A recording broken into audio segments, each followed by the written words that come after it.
الزواج قسمان.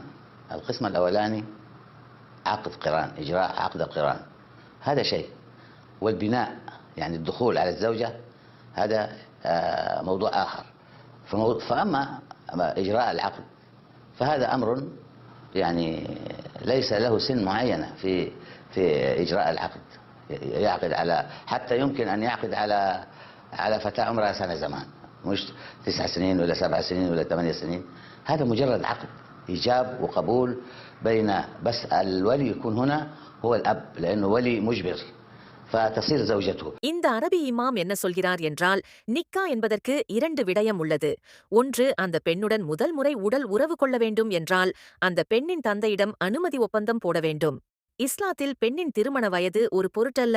உங்களால் ஒரு வயது பெண் குழந்தையுடன் கூட நிக்கா ஒப்பந்தம் போட்டுக்கொள்ள முடியும். 6 வயதோ 7 வயதோ 9 வயதோ குறிப்பிட அவசியமில்லை.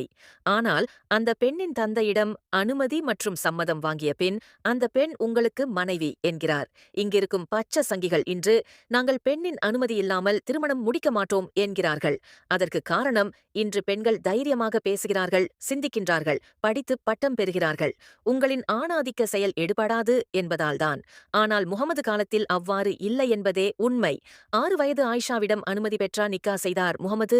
மஹர் தொகை என்பதே ஒரு பெண்ணுடன் ஹலால் முறையில் உடல் உறவு வைத்துக் கொள்ள தரப்படும் தொகை.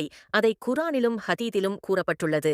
இதற்கான அர்த்தம் தெரிந்தால் சுயமரியாதை இருக்கும் முஸ்லிம் பெண்கள் மஹர் எங்களுக்கு வேண்டாம் என்று தூக்கி எறிந்து விடுவார்கள்.